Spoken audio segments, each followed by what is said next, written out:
So we're going to stretch the rear end of the Cherokee just a hair. We're going to use the stock mounts. A lot of people are afraid to do this, but it's no different from using the aftermarket mounts. Now I'm going to be using a little bit bigger center pin for the leaf springs. When you do a junkyard lift, you have to take a grinder and grind down the bottom of the center pin to get it to fit in this hole.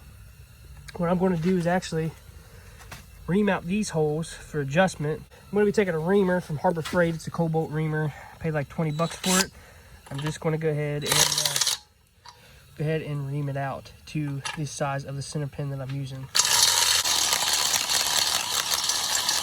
I reamed this out on both sides, which it ain't going to matter because I'm going to be basically using just this side, but at least I have adjustments if I ever need to.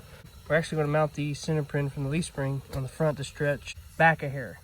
A lot of people will try to mark and drill a hole, but I already have holes here for some reason. I don't know why. Square holes with that. So I just reamed them out.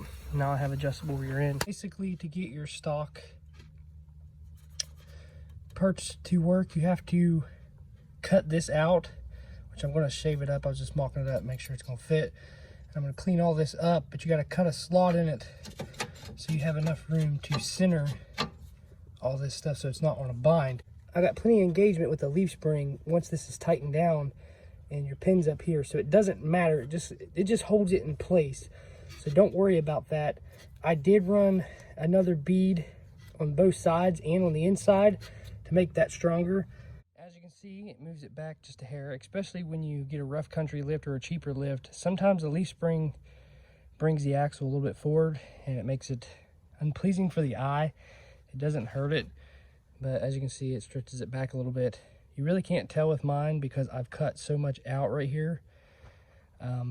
So it's open more back here, but that's how you do it. Pretty self-explanatory.